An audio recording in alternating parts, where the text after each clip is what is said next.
Hey everyone, I just wanted to give you an overview of African American literature and the kinds of things that you can expect to see throughout the semester and things that we'll delve into deeper as we read. So, the first thing to note is just the general broad strokes of history and what are those contours? What do they look like? So, we have to start with the period of enslavement and the horrors of the slave system. And that is pretty much coloring what people are writing about when it is possible for people to read and write. So this isn't a common occurrence. This is not a common occurrence for enslaved people. Phyllis Wheatley, Harriet Jacobs, and others are fortunate and kind of singular in their ability to read and write because it was against the law. But they do have this chronicle that they can provide to us of what life was like at that time.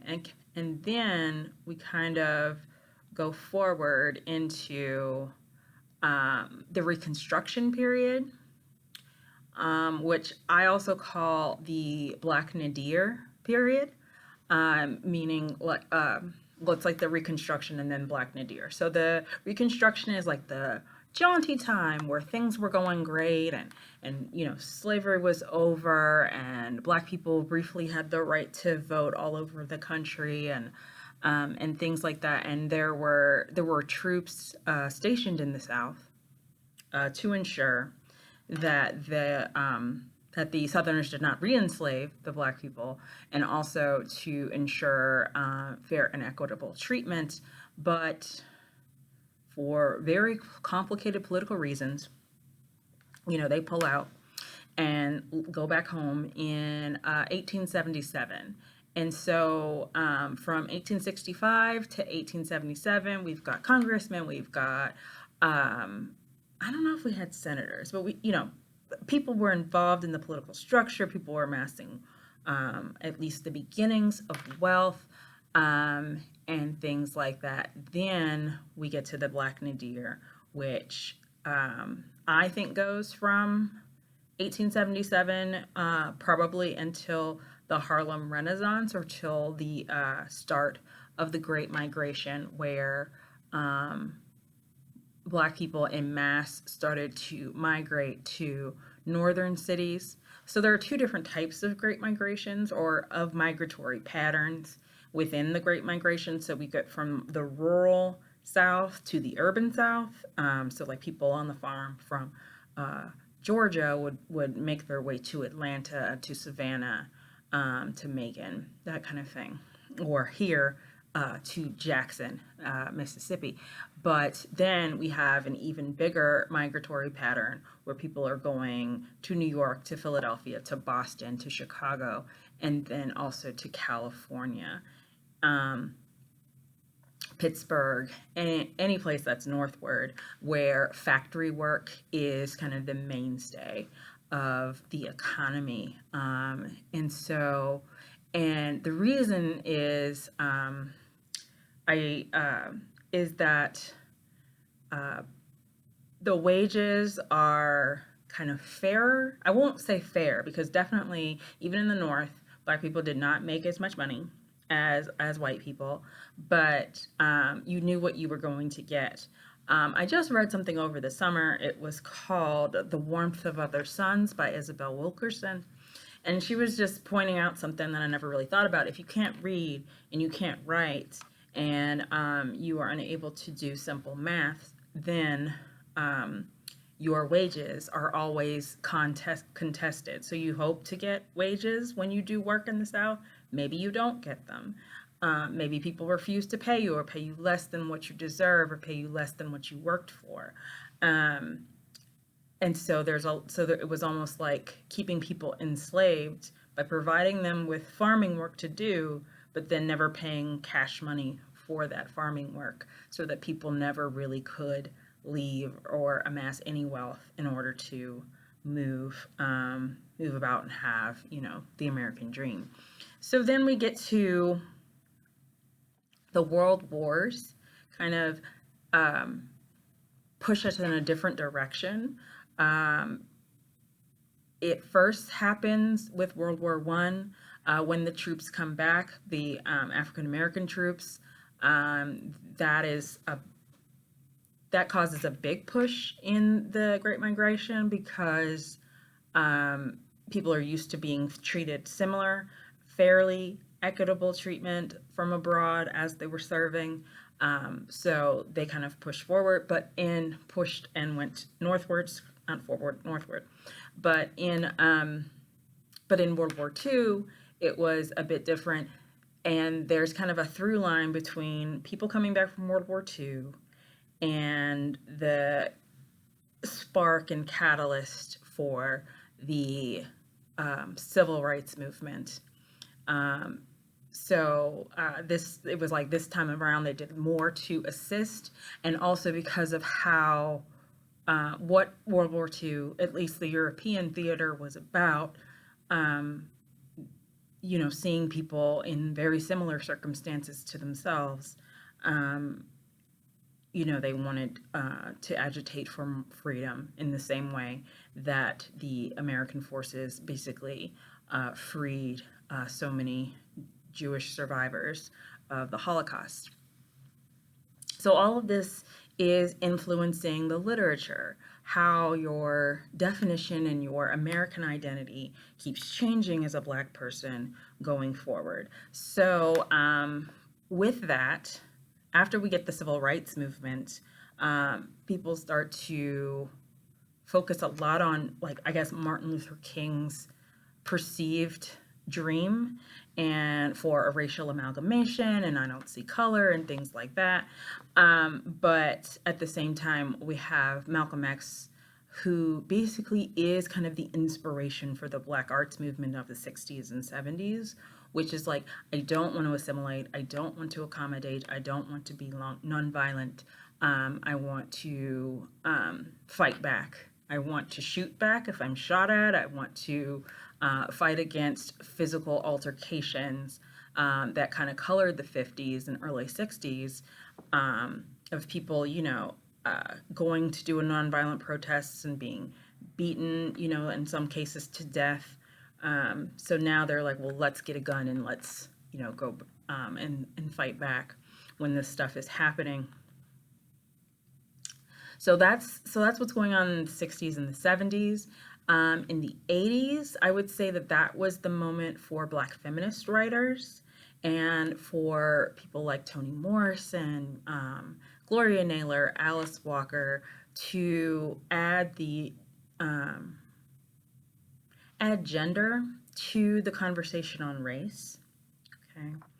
And then we start to get into more focuses on class from there.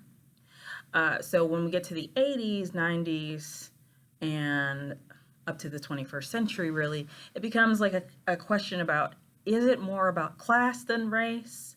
What are my obligations to the race? Do I even need to write about the African American experience in kind of a protest format, or can I just be a little bit more free with my form? And those are the kinds of things that you'll see as we progress, that there's a formula that we start with, especially with the slave narrative, and how the more people become literate, the more people agitate for rights, the more that people kind of agitate even for just the right to individuality. You'll see people moving away from that formula and into something even more unique and more distinctive, which we'll get to with Paul Beatty and The Sellout. So we got satire, we've got that at the end. So there are a couple of other things that you should be on the lookout for. And those are these kind of characters and tropes that are common within African American literature. So Let's see. I'm just trying to blow through my notes here. So there's improvisation, signification, tricksters, and conjurers. That's really important. So signification is the practice of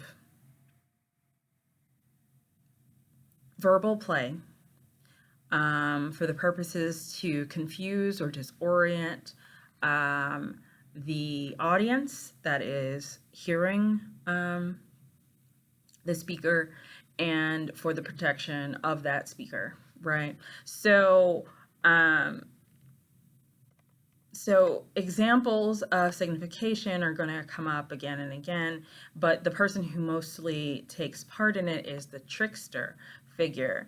And what characterizes a trickster is someone who is in a socially, physically subordinate position, who uses wordplay and kind of intellectual cunning without being book learned, without book learning, that kind of thing, to best someone who would mean them harm or someone who would mean to take advantage or exploit their socially degraded status. So we'll see that with the Conjure Woman, especially with Guthrie Grapevine, but in several other places where someone signifies, says something. I don't know. There's humor to it. There's satire. It's like it's mother wit. It's emphasis on how you say the thing as opposed to what is actually being said. So there's definitely an art to signification. And then there's the idea of conjuring or casting spells, summoning spirits, which is supposed to connect to our African past, right? So people brought with them to the United States their non-Western healing practices and religious practice. And those are still practiced today, especially in New Orleans, in the Caribbean, and in Brazil. So, so that's something to keep in mind. Another thing is religion. So even today, Black people, like if you looked it up on Pew Research Center, Black people are overwhelmingly Christian, or at least maybe not overwhelmingly Christian, but having a base belief in God and a base knowledge of church tradition and religious observance. So it's overwhelmingly Christian, but then there is also Muslim representation there as well. So, and the reason for that is because in the beginning, it was a big controversy about whether or not to even Christianize the enslaved Africans, lest they use Moses' Exodus tale to justify revolution and escape, that kind of thing. That's another reason why literacy was kind of banned.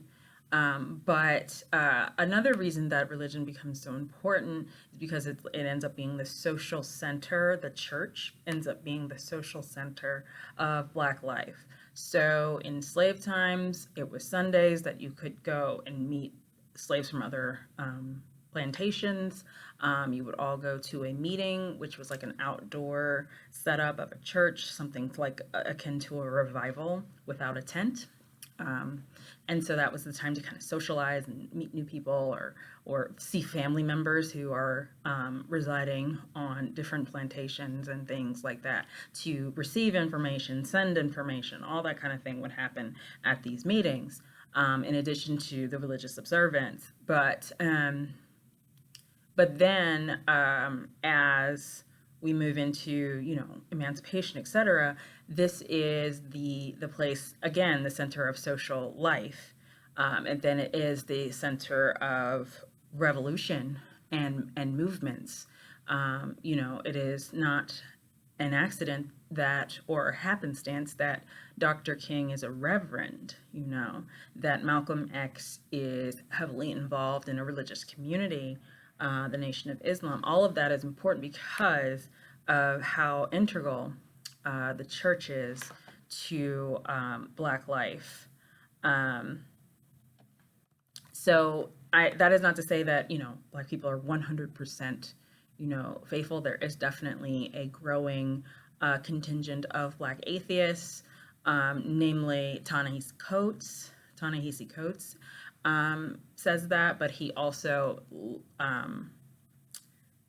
has a reverence for, or not reverence is probably the wrong word, but at least a familiarity with the importance of this, to the point where there wouldn't be any heckling from him. That is probably the difference that I at least have seen between a Black atheist and others, is that because it is so entrenched in the culture, that making fun or challenging people kind of in a very daring way is not how they express their lack of belief. So another thing to concern yourself with is assimilation and passing, and how much like the dominant culture should we be like, and those tensions come out in a lot of the literature. So we have literature of passing, but we also have literature of people who are trying to assimilate to varying degrees of success, and we'll see that in, say, Linden Hills, in The Spook That Sat by the Door, and A Raisin in the Sun, for example, where it's like people have some modicum of success or wealth that has been fought for or won in some way. You got the right job and that kind of thing, but then are you welcomed in the club, so to speak? Is this a good place for you? That kind of thing. Does it require you to ignore or shy away from other Black people? Are you embarrassed? Are there microaggressions? Things like that. And then of course the family is very important, especially because it has been a site of such complication and tension, being broken up a lot of times in the enslaved period, and having different governmental policies, etc., and maybe even economic policies that pressurize this family into, in some cases, imploding, and in other cases, transmuting to look like something else.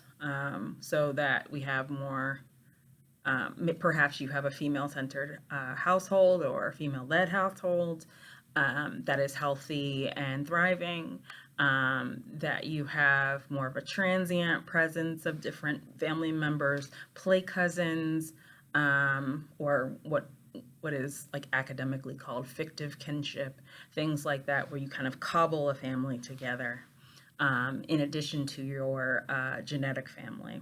So those are the kinds of things that you should be looking for, and those are kind of the broad strokes of African American literature. What is powering African American literature from, say, 1619 till today, and how there isn't a single definition of what it is, and who it includes. Like, do we include people who are of Caribbean descent? Do we include newer African immigrants into the definition? All of that is still very much in question and still in conversation. But and to what degrees do we include these? Does it have to be protest? Can it be personal? Does it have to be political? All of those things are still working themselves out as we work to define it. So the interesting thing about studying something that isn't like definite, like in terms of like, this is what it is, means that there's room for a lot of discussion, conversation about what it could be, what it isn't, what makes you interested in it, how people have improved upon it, what I guess, forms of expression that we see in American literature, how do they show up in African American literature? And what's also interesting is how forms that are usually reserved for Black literature or African American literature, how do they pop up in just the more general American literature? So we'll be looking at all that and more this semester. So stay tuned. Thanks.